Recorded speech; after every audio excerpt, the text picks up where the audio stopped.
Hello friends, welcome to துரன் academy. இந்த video பதிவில் நம்ம என்ன தகவலை பற்றி பார்க்க போகிறோம் அப்படின்னா, டிஎன்பிசி பிகினருக்கு உண்டான ஒரு ஸ்பெஷல் மெத்தட் நம்ம வந்து பார்த்தோன்னா இந்த வீடியோவில் வந்து சொல்ல போகிறோம். ஓகேவா? இது பிகினர்ஸுக்கு மட்டும் கிடையாது. ஓகேவா? ஒரு கரெக்டான ஃபார்முலாவில், ஒரு கரெக்டான ஃபார்மேஷனில், ஒரு கரெக்டான மெத்தடில் படிக்க முடியாமல், இல்லை படித்தது கரெக்டானு தெரியாமல் ஒரு திங்கிங்லேயே இருக்கக்கூடிய ஸ்டூடெண்ட், ஓகேவா, கரெக்டாக படிக்கிறோமா இல்லையான்ற அந்த டவுட்லேயே படிச்சுட்டு இருக்க ஸ்டூடெண்ட்டுக்கும் நான் சொல்லக்கூடிய இந்த மெத்தட், அதாவது என்ன அப்படின்னா ஏபிசிடி. இந்த ஏபிசிடின்ற மெத்தட் வந்து பார்த்திங்கன்னா ரொம்ப யூஸ்ஃபுல்லாக இருக்கும். அதுவும் இப்போ தான் படிக்க ஸ்டார்ட் பண்ணுறீங்க அப்படின்றவங்களுக்கு நான் சொல்லக்கூடிய இந்த ஏபிசிடி மெத்தட்ன்றது ரொம்பவே வந்து பவர்ஃபுல்லாக இருக்கும். சரிங்களா? ஸோ ஏன்னா நான் சொல்லத்துக்கு முன்னாடியே கணிச்சிருக்கீங்க அப்படின்னா கீழே கமெண்ட்டில் தெரியப்படுத்துங்க, யார் யாரெல்லாம் கணிச்சிங்கிறத பார்க்கலாம். சரிங்களா? ஓகே. பொதுவாக வந்து பார்த்திங்க அப்படின்னா பிகினர்ஸ் இப்போ நம்ம வந்து பார்த்தீங்கன்னா ஸ்டார்டிங்கில் படிக்கும்போது நாம் நிறைய பேர்கிட்ட வந்து பார்த்திங்க அப்படின்னா சஜஷன் கேட்போம். ஏன்னா சஜஷன் கேட்டால் தான் நம்ம வந்து ஒரு சொல்யூஷனை மேக் பண்ண முடியும். ஓகேவா? சில பேர் என்ன பண்ணுவாங்கன்னா அவங்க கொடுக்கக்கூடிய சஜஷனையே சொல்யூஷனை மாற்றிப்பாங்க. ஓகேங்களா? அது ரொம்ப ரொம்ப wrong. What bro, very wrong ப்ரோன்ற மாதிரி வந்து பார்த்தீங்கன்னா அது ஒரு ராங் மெத்தட். ஓகேங்களா? ஏன் அப்படின்னா அவங்க ஒரு சஜஷன் சொல்கிறாங்கன்னா அது அவங்களுடைய பார்வையில். ஓகேவா? அதே தான் நமக்குன்னு நம்ம சொல்ல முடியாது. புரியுதுங்களா? ஏன்னா ஒவ்வொருத்தருக்கும் ஒவ்வொரு பவர் இருக்குது, ஒவ்வொரு ஸ்ட்ரென்த் இருக்குது, ஒவ்வொரு நாலேஜ் இருக்குது. அப்போ அவங்க நாலேஜுக்கு ஏற்ற மாதிரி தான் அவங்க விஷயத்த சொல்லுவாங்க. அதை நம்மளே அதை அப்படியே நம்ம ஃபாலோ பண்ணோம் அப்படின்னா அது நம்ம நாலேஜுக்கு செட் ஆகாது. ஓகேவா? ஒரு எக்ஸாம்பிள் சொன்னோம் அப்படின்னா நான் ஒரு நாளைக்கு எத்தனை இட்லி சாப்பிட்றேன், நான் ஒரு 10 இட்லி சாப்பிடுவேன். அப்போ நானும் 10 இட்லி சாப்பிட முடியுமா? நீ 10 இட்லி சாப்பிடு, ஓகேவா, நான் வந்து 4 தான் சாப்பிடுவேன், 5 தான் சாப்பிடுன்னு சொல்லிட்டு நமக்கு ஏற்றாமல் நம்ம சாப்பிட்றோம். பார்த்தீங்களா? அதே மாதிரி தான் நம்ம வந்து புதுசாக படிக்க போகிறோம் அப்படின்னா முதல்ல கண்டிப்பாக ஒரு 4 இடத்துல விசாரிப்போம். ஓகேவா? வேலைக்கு போனோம், அரசு வேலைக்கு போன நபரையும் விசாரிப்போம், அல்லது எக்ஸாமுக்கு படிச்சுட்டு இருக்க நபரையும் விசாரிப்போம், இல்லை டிஎன்பிசி பற்றி ஓரளவுக்கு நாலேஜ் தெரிஞ்ச நபரை பற்றி நம்ம விசாரிப்போம். அப்படி விசாரிக்கும் ஒவ்வொருத்தரும் ஒவ்வொரு கோணத்தில் அவங்களுக்கு உண்டான சஜஷனை சொல்லுவாங்க. ஓகேவா? இதை நம்ம ஃபஸ்ட்டு என்ன பண்ணோம், பிகினர்ஸ்லாம் வந்து நல்லா கவனிச்சுக்கோங்க, இந்த தப்பு மட்டும் பண்ணாதீங்க. ஓகேவா? அப்படி யாருன்னா ஒரு சஜஷன் சொல்கிறாங்க அப்படின்னா அது நமக்கு செட் ஆகுமா, நமக்கு இது கரெக்டாக இருக்குமா, நம்மளால் இதை பண்ண முடியுமா, நமக்கு இது சூட்டபுளாக இருக்குமா? ஓகேவா? அவங்க ஒரு விஷயம் சொல்கிறதுல 10 ப்ளஸ் இருக்கலாம், 10 மைனஸ் இருக்கலாம். ஓகேவா?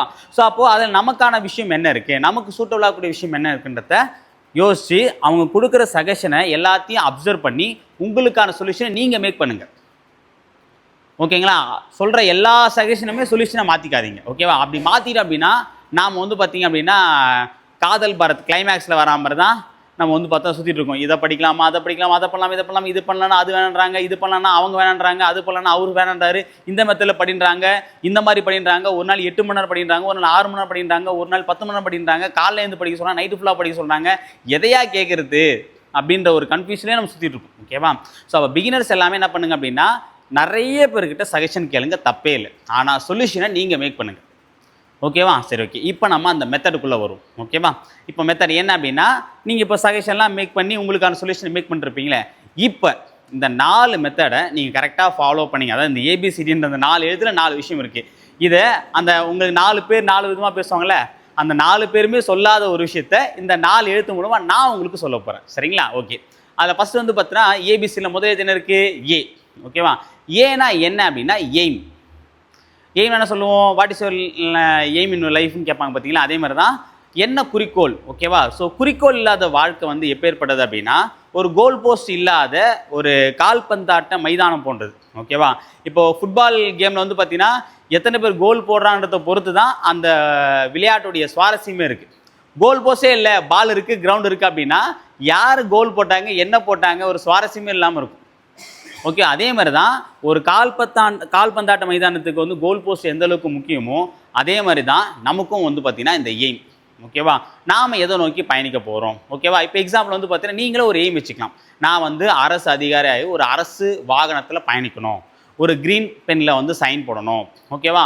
நான் என் குடும்பத்தை நல்ல நிலைமைக்கு உயர்த்தணும், நான் நல்ல நிலைமைக்கு வரணும், நான் இந்த மாதிரி ஒரு நல்ல இடத்துல வந்து பார்த்தீங்கன்னா வேலை செய்யணும், என் வீட்டு பக்கத்திலே வேலை வாங்கணும். ஒவ்வொருத்தரும் ஒரு எய்ம் இருக்கும்.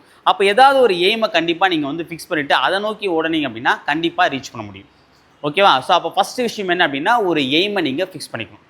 ஓகே. ஏன்னா அதுதான் உங்களை வந்து அடுத்தடுத்த கட்டத்தை நோக்கி ஓட வைக்கும். எய்மே இல்லை அப்படின்னா நாளைக்கு படிச்சுக்கலாம், நாளைக்கு படிச்சுக்கலாம், அடுத்த நாள் படிச்சுக்கலாம் அப்படி யோசிச்சுட்டு இருக்கும். ஓகே. சும்மா என் ஃப்ரெண்டு சொன்னாலாம் படிக்காதீங்க. என் ஃப்ரெண்டு சொன்னாங்க, என் சித்தப்பா பையன் சொன்னான், என் பெரியப்பா பையன் சொன்னான், என் அத்தை பொண்ணு சொல்லிச்சு, ஓகே, என் மாமன் பையன் சொன்னான், அப்படின்லாம் கிடையாது. ஓகே, உங்களுக்காக ஒரு எய்ம், நான் இதுக்கு போக போகிறேன், இதுக்காக தான் இந்த எக்ஸாமுக்கு படிக்க போகிறேன்னு சொல்லிட்டு ஒரு எய்மை கம்பல்சரி நீங்கள் ஃபிக்ஸ் பண்ணிக்கோங்க. ஓகேவா, இப்போ எய்மை ஃபிக்ஸ் பண்ணியாச்சு. ஓகேவா, அடுத்து ரெண்டாவது விஷயம் வந்து பார்த்தீங்கன்னா என்ன இருக்குது, ஏ பி. பி ஃபார் என்ன அப்படின்னு பார்த்தீங்க அப்படின்னா பிலீவ், நம்பணும். எய்மை வச்சா மட்டும் போதாது. ஓகேவா, நான் ஒரு குறிக்கோள் நோக்கி ஓடுறேன், அந்த குறிக்கோளை கண்டிப்பாக என்னால் அடைய முடியுன்ற நம்பிக்கை எனக்கு இருக்குது. அந்த நம்பிக்கைலாம் உண்மை கிடையாது. நம்ம பிரபு சொல்ல நம்பிக்கை அதானே எல்லாம் அப்படின்ற மாதிரி நம்பிக்கை தான் நமக்கு வந்து பார்த்தீங்கன்னா வாழ்க்கையை முன்னோக்கி கொண்டு போகும். சரி, அதே மாதிரி நீங்கள் குறிக்கோளை மட்டும் வச்சா போதாது, அந்த குறிக்கோளை நான் கண்டிப்பாக அடைவேன்ற நம்பிக்கை உங்கள் மனசில் இருக்கணும். எப்போ வரைக்கும், அந்த குறிக்கோளை அடையிற வரைக்கும். அதில் 1% கூட குறையக்கூடாது. இந்த தங்கத்தில் எப்படி செய்கூலி சேதாரம் சொல்கிறாங்க, செய்கூலி இருக்கலாம், சேதாரம் இருக்கக்கூடாது. நம்பிக்கையில் சேதாரமே இருக்கக்கூடாது. ஓகேவா, ஸோ அப்போ ஏனா எய்ம், பினா பிலீவ். மூணாவது சீனா என்ன அப்படின்னா கன்சிஸ்டன்சி. நம்பிக்கை மட்டும் இருந்தால் போதாது, அதுக்காக நீங்கள் கன்சிஸ்டன்சியாக உங்களுடைய எஃபோர்ட்டை போடணும். ஓகேவா, இப்போ டெய்லி கன்சிஸ்டன்சி ரெண்டுத்துக்கும் நிறைய வித்தியாசம் இருக்குது. சில பேர் என்ன சொல்லுவாங்க அப்படின்னு அட்வைஸ் பண்ணும்போது டெய்லி நீ 8 மணி நேரம் படிக்கணும் அப்படின்னு சொல்லுவாங்க. அப்படிலாம் கண்டிப்பாக படிக்கவே முடியாது. டெய்லியும் ஓடக்கூடிய கடிகாரம் கூட ஒரு நாள் செல்லாம் நின்று போயிடும். ஓகேவா, கடிகாரம் தினந்தோறும் செயல்படுதான், ஆனால் அதுக்கு நாம் கீ கொடுத்தாதான். புரியுதுங்களா? ஸோ அதே மாதிரி தான் அப்போது நம்மளும் வந்து டெய்லியும் படிக்கணும் அப்படின்னு அந்த கான்செப்ட்டுக்கு வராதிங்க.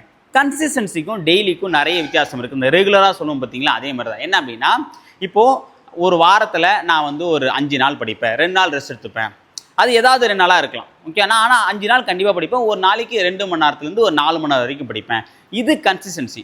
நான் டெய்லியுமே கரெக்டாக 5 மணி நேரம் படிப்புன்றது ரெகுலர், அது தேவையில்லை. நமக்கு கன்சிஸ்டன்சி தான் இங்கே தேவை. ஓகேவா, சார் நான் இதுக்குள்ளே இந்த டாப்பிக்கை முடிச்சிடுவேன், இதுக்குள்ளே இதை முடிச்சிடுவேன், அதுக்குள்ளே அதை முடிச்சிடுவேன்னு சொல்லிட்டு வந்து பார்த்தீங்கன்னா ஒரு பிளானை போட்டு நம்ம வந்து பார்த்தீங்கன்னா கொண்டு போகிறது தான் வந்து கன்சிஸ்டன்சி. ஓகே, அப்போ அந்த கன்சிஸ்டன்சியாக நாம் வந்து பார்த்திங்கன்னா நம்மளுடைய ப்ரிப்பரேஷனை கொண்டு போகணும். இதான் மூணாவது விஷயம். ஓகேவா, நாலாவது ரொம்ப முக்கியமான விஷயம் வந்து பார்த்தீங்கன்னா என்ன அப்படின்னா டிசிப்ளின். ஓகேவா, டிசிப்ளின். நம்ம வந்து டிசிப்ளின் சொன்னாலே நமக்கு ஞாபகம் வரது வந்து பார்த்தீங்கன்னா தமிழ் படம் தான். ஓகேவா, எனக்கு டிசிப்ளின் தான் முக்கியம்.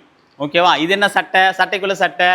ஓகேவா, சேட்டை அப்படின்னு சொல்லிட்டு வந்து பார்த்தீங்கன்னா ஒரு படத்தில் வந்து டெல்லி கணேஷ் வந்து தளபதியை பார்த்து வந்து சொல்லுவார். ஓகேவா, சிகரெட்டை நிறுத்திட்டியா அப்படின்ற மாதிரி. ஓகேவா, ஸோ அப்போ அப்படின்னும் போது டிசிப்ளின், நாம என்ன டிசிப்ளினாக ஒழுக்கம் நினச்சிட்டு இருப்போம். அது பல வகையில் இருக்குது. ஓகேவா, இதில் என்ன சொல்கிறாங்க அப்படின்னு பார்த்தீங்க அப்படின்னா டிசிப்ளின்றது என்ன அப்படின்னா இங்கேயும் நீங்கள் ஒழுக்கமாக படிக்கிறது. ஒழுக்கமான காலங்காத்தால் ஏந்து பூஜைலாம் பண்ணிவிட்டு, ஓகே, பட்டையெல்லாம் போட்டுக்கின்னு, நாமத்தெல்லாம் போட்டுக்கின்னு, இயேசுநாதர் வணங்கிட்டு அப்புறம் நமாஸ் பண்ணிட்டு வந்து படிக்கிறத நான் சொல்ல வரல, அந்த ஒழுக்கத்தை இங்கே சொல்ல. ஓகேவா, ஸோ இங்கே என்ன சொல்ல வரேன் அப்படின்னா நீங்கள் போட்ட பிளானை கரெக்டாக முடிக்கிறது, அதுக்கு பேர் தான் டிசிப்ளின். ஏன்னா இங்கே பிளான் எல்லாமே பக்காவாக போட்டுரும். எல்லாருக்குமே பிளான் போடுறதுல எந்த குறைபாடும் இல்லை. இப்போது அடுத்த எக்ஸாம் எப்படி படிக்கணும்னு சொல்லிட்டு பிளான் போட சொன்னோம் அப்படின்னா என்னை விட சூப்பராக பிளான் போட்டு நிறைய பேர் அனுப்புவீங்க. நாளைக்கோ நான் ஒரு வீடியோ போடுறேன், குரூப் 4 எக்ஸாமுக்கு ஒரு பக்காவான பிளான் போட்டு எனக்கு அனுப்புவான்னு சொன்னேன் அப்படின்னா கிட்டத்தட்ட ஒரு 1000 மெசேஜ் வரும், 1000 பிளான் வரும். அந்த 1000 பிளானுமே நான் போடுற பிளானோட பக்காவாக இருக்கும். ஆனால் அந்த பிளானை ஃபாலோ பண்ணுற போது தான் நமக்கு ஸ்ட்ரகிள் ஆகும். ஓகேவா, அப்போது கன்சிஸ்டன்சின்றது ஒரு விஷயம். ஆனால் அந்த கன்சிஸ்டன்சி எப்படி இருக்குன்னா டிசிப்ளினாக இருக்கும். இந்த டிசிப்ளின்றது இங்கே என்ன சொல்ல வரேன் அப்படின்னா நாளைக்கு நான் வந்து கரெக்டாக 5 மணி நேரத்தில் இந்த டாப்பிக்கை முடிக்க போகிறேன் அப்படின்னு நீங்கள் வந்து பிளான் பண்ணிட்டீங்க.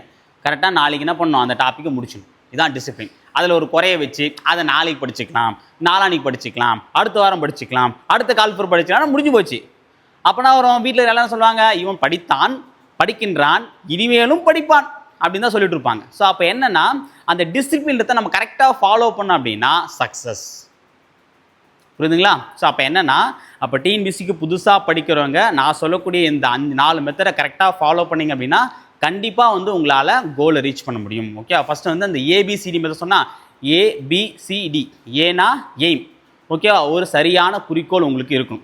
ஓகே, நான் இந்த எக்ஸாம் படிக்க போகிறேன், கண்டிப்பாக ஃபோக்கஸ் பண்ணி வேலைக்கு போக போகிறேன் அப்படின்னு சொல்லிட்டு. ஓகேவா, அப்போது எய்ம் மட்டும் குறிக்கோள் மட்டும் இருந்தால் போதாது, அந்த குறிக்கோளை நான் கண்டிப்பாக அடையணும் அப்படின்ற நம்பிக்கை, அதான் பி ஃபார் பிலீவ். நீங்கள் உங்களை நம்பி படிக்கணும். ஓகே, அப்போது எய்ம், அந்த எய்ம் மீது நம்பிக்கை. ஓகே, மூணாவது என்னென்னு பார்த்தீங்கன்னா சி ஃபார் கன்சிஸ்டன்சி. நம்பிக்கை மட்டும் இருந்தால் போதாது, கன்சிஸ்டன்சியாக உங்களுடைய ப்ரிப்ரேஷன் இருக்கும். ஓகேவா, அப்போது டி ஃபார் என்னென்னு பார்த்தீங்கன்னா டிசிப்ளின்.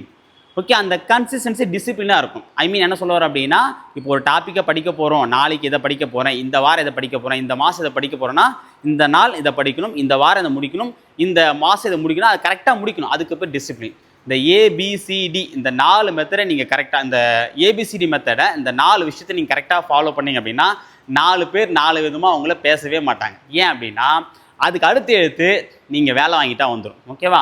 வேலை வாங்கிட்டா என்ன ஆகிடும்? நீங்கள் எல்லாரும் என்ன பண்ணுவீங்க? இப்போ இன்றைக்கி நீங்கள் வேலை என்ன பண்ணுவீங்க? ஈன்னு சிரிப்போமா? அதான் ஈ. அப்போ ஈ ஃபார் என்ஜாய். சரியா? இந்த 4 எழுத்து நீங்கள் கரெக்டாக ஃபாலோ பண்ணீங்க அப்படின்னா உங்கள் தலையெழுத்து மாறி 5வது எழுத்தான ஈ அப்படின்ற ஒரு விஷயம் உங்கள் முகத்துலேயும் வந்துடும். என்ஜாய் அப்படின்ற விஷயம் உங்கள் வாழ்க்கையிலையும் வந்துடும். ஓகேவா? ஸோ தொடர்ந்து படிங்க. நான் சொன்ன இந்த 4 விஷயத்தை கரெக்டாக ஃபாலோ பண்ணினா உங்களாலையும் ஜெயிக்க முடியும். ஓகேவா? ஸோ பிகினர்ஸாக நீங்கள் இருக்கிறது பிரச்சனை இல்லை. இப்போ சக்ஸஸ் பண்ணி வேலை இருக்கிற எல்லாருமே ஆரம்ப காலத்தில் பிகினர்ஸ் தான். இப்போதைய பிகினர்ஸ் தான் நாளைய சக்ஸஸராக மாறுவாங்க. நம்பிக்கையோடு பண்ணிங்க, வெற்றி நிச்சயம். தேங்க்யூ.